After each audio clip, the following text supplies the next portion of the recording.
Hey, hello, and welcome to a new episode of Love No Matter What. Today I was speaking with a client of mine who's been having this problem of really severing and letting go of a relationship she had kind of on and off for the last 2 years with a narcissistic man. A man she loved deeply from her soul. Who really understands her, who maybe for the first time ever, she felt there was somebody there who would see her, who appreciated her as she was. And he's had these patterns where he would pull away just in that moment when she really opened her heart, she felt secure and safe with him, and she loved what they were having, and then bang, and then he would say, no, sorry, I've changed my mind, I don't want to marry you anymore, I don't want to do this anymore, but I want to stay friends. And this would go on again and again and again, and every time he would promise, when they got back together again, because they were still loved there, she would experience the same thing again, until she basically just couldn't not do it any longer. And it has been the hardest thing, it really is, in this whole scenario for her to understand him. So because she was always coming from her hurt, so the egoic mind gets hurt when he pulls the love away. Feels rejected, feels maybe not enough, feels not truly loved, it was just a pretend love. And it actually, she said it felt almost like he did that on purpose, to hurt her on purpose. And so the egoic mind, the egoic self is very hurt by all that, And the egoic mind will want to send even hate to that person, and even say, she even did say, it's like, he doesn't deserve love. He doesn't deserve my love, I can do better than that, I deserve much better than that. That's the egoic mind talking. That's the ego identification talking. Because the ego needs to have love. It needs to have supplies. It needs to have safety and protection. It needs to be illumined by ideas and inspiration. It basically has nothing, none of the source energy that we have in our heart, that we are connected to naturally. The ego does not have that. The ego is a bit like a drop in the water, the drop in the ocean. So it's like a drop and has got the wall around it. It's separate. It's just a little droplet, and that's how it experiences itself. And the ocean is all around it. And what it longs for the most is to be one with the ocean.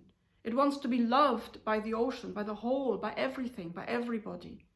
It is longing for love so much, and it's constantly needing it over and over and over again. It will never be saturated. It will never be filled, because this is an ongoing need. As long as it has the wall around it, it will carry on like that. Until it actually gets the love, from our own heart, by being acknowledged, by being loved, embraced, and reintegrated into our own heart. So in the scenario of my ex-client, she had real problems with loving him, really. She felt I was loving him truly and unconditionally, and he wouldn't, and he didn't. And that kept on hurting her. And first of all, it got better then. The first stage is to see, and that's when she felt better, to see his pattern, that he was actually coming from a sad conditioning, that he had. And it hurts himself, really, but he can't change it. And so seeing that the other person is actually not doing it on purpose to us, the one who feels hurt, but they can't do it any better. And the second step would really be to pull her away all of her power that she was giving him, the power that, please love me, please be nice to me, just finally, come on, just give me the love that you say you have. And I was betting on all it, and I was counting on it, and then boom, and you wouldn't give it to me. So the ego would feel fine if the person would say, yes, I do really love you, and then constantly would show it. Then the ego would be fine and quiet and all is good. As soon as the person is doing something that would trigger the ego, everything goes pear-shaped again, you see. So as long as we are living from the ego, we have this roller coaster of emotions, this roller coaster of drama going on in our world, and it's really difficult to relate to anybody when we are living from our ego. Yeah, can you see that? And it goes for both sides, you know. As long as we are still identified with the ego and therefore with needs from the outside world, you know, we believe we need something from the outside world. We believe we need actually everything from the outside world.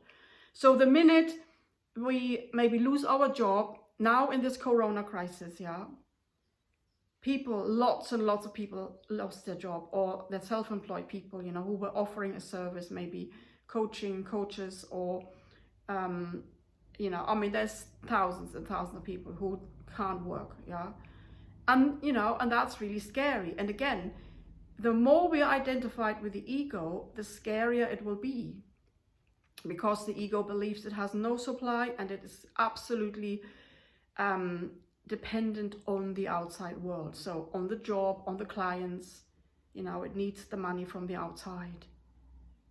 It doesn't believe it's supplied. It doesn't ever feel that, you know. It can never really relax. It's always busy looking for that supply, looking for that love, looking for that acceptance.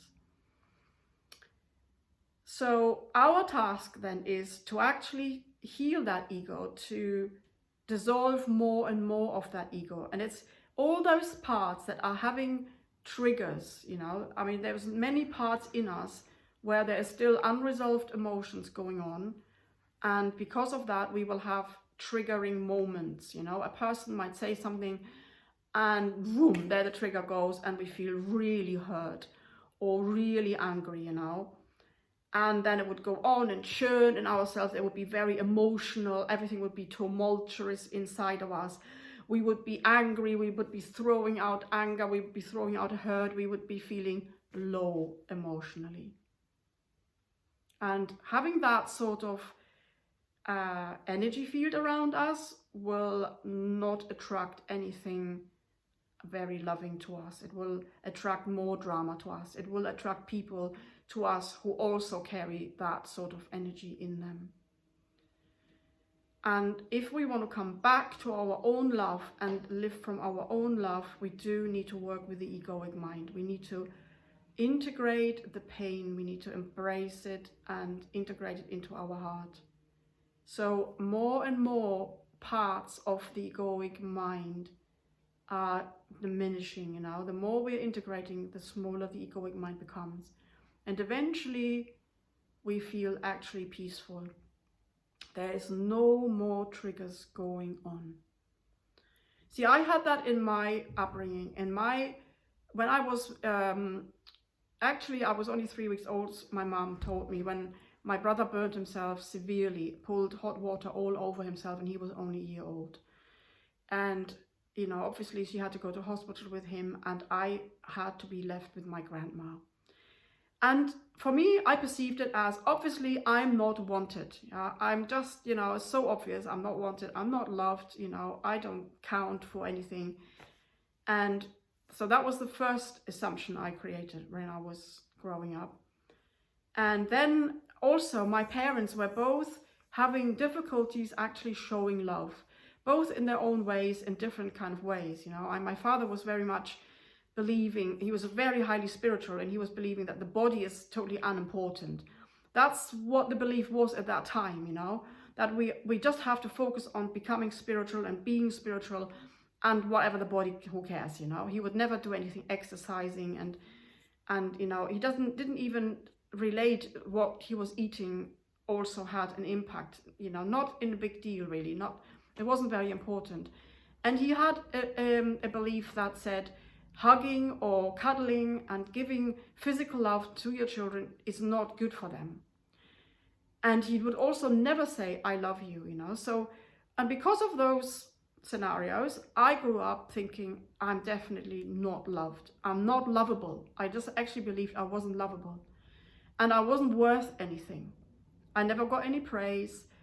And he didn't have any interest in my hobby. Like I was loving gymnastics. He wouldn't come along. He would never watch me. And so all of that just made me assume, you know, that I wasn't wanted. I wasn't loved. I was worth nothing. I had no value. I was not lovable. And that would stay with me for 50 years. Well, it started to go. I started to work with it really strongly when I became 40. And that's when I had a lot more insight into this, you know. Yes, and that's how strong it can be, you know, when we don't know how to resolve it, when we don't know that we actually have to separate ego from our true love, ego from our heart.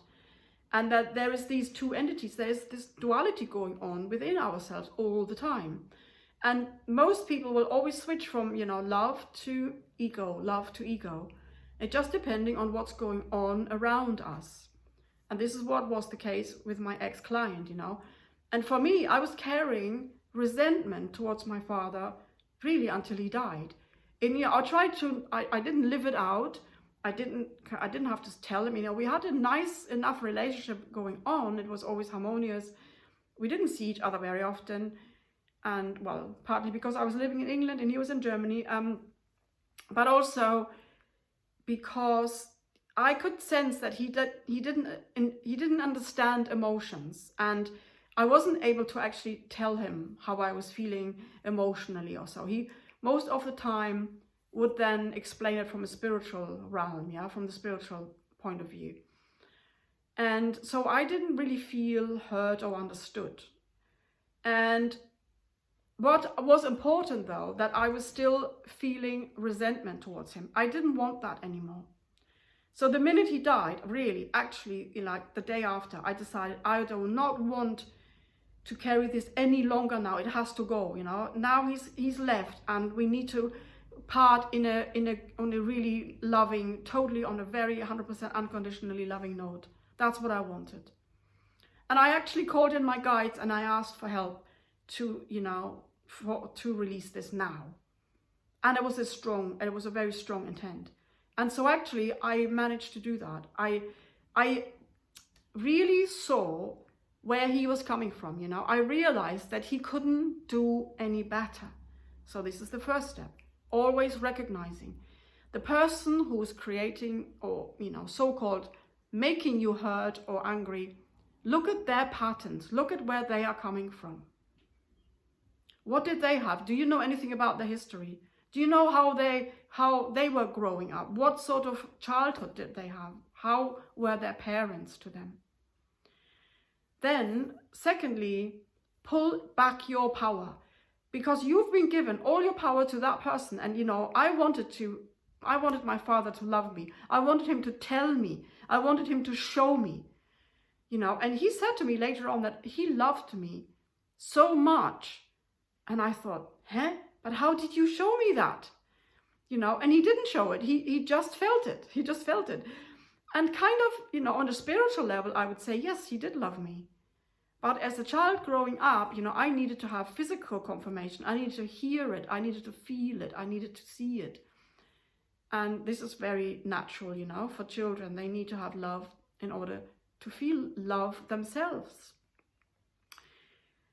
To actually feel love for themselves, because children will never stop loving their parents, really. They will always carry on with that, but they will stop loving themselves when they don't get loved from their parents. And this is the big dilemma. And so I really want to help you, if you have had that experience of having a parent who was unavailable emotionally, you know, who couldn't show you love. I want to help you, you know. I'm here. This is actually what I am focusing on, what I'm specializing in, because it was my own story. It was my greatest pain to grow up believing I'm not lovable. It was such a strong pain that I was carrying for so many decades, 4, I suppose. And then it got a bit better.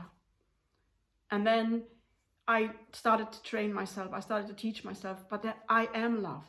See, that's the last step. When you've pulled back the power from the other person, you have to come back to yourself. And you have to look inside for that love that you were looking for on the outside. And you have to come back, but I am love. I already have it here in my heart with me. It's been there all the time. And that's the third step, to actually really pull back and come back into your own heart. And then you see the cords that were going out there to the other people, they just get severed, that automatically, you know. And then in that moment you can allow the other person to be as they are. You no longer have to change them. You no longer want to punish them. You no longer want to tell them, but you don't deserve my love because you never gave me love. None of that behavior will actually emerge anymore. You would feel at peace. Nothing they say triggers you anymore. Nothing they do triggers you anymore. It doesn't matter at all. You feel neutral towards them. And then you're back in your own heart. And then you know that that part of you that had all those needs is no longer there.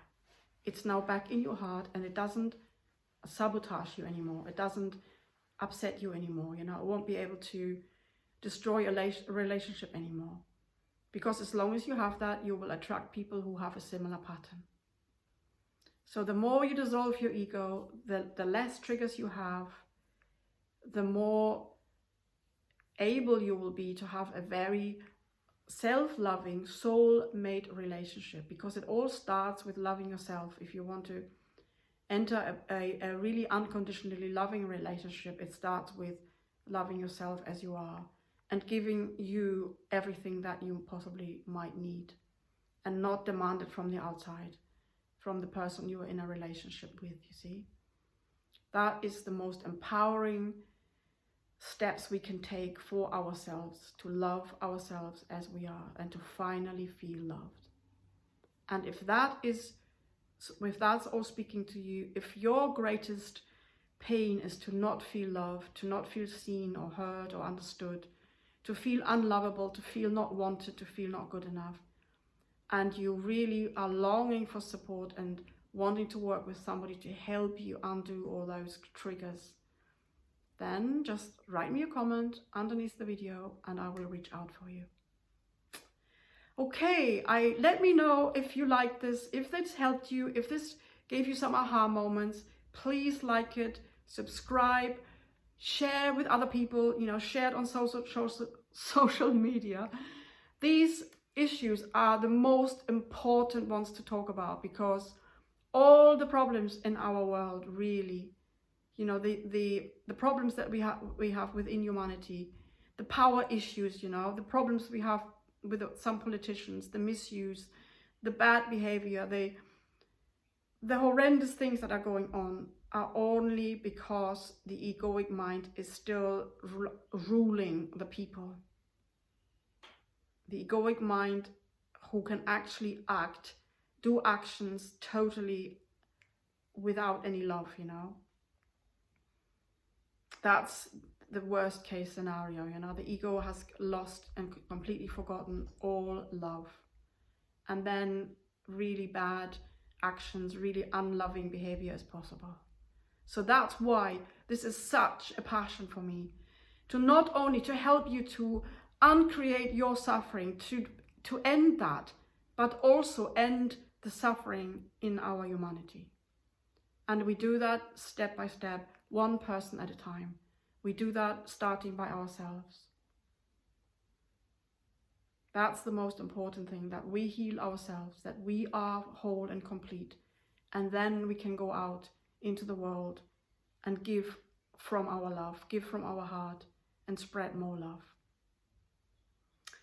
So yes, if it helped you, please do like, share, subscribe, and I look forward to speaking with you again really soon. Bye for now.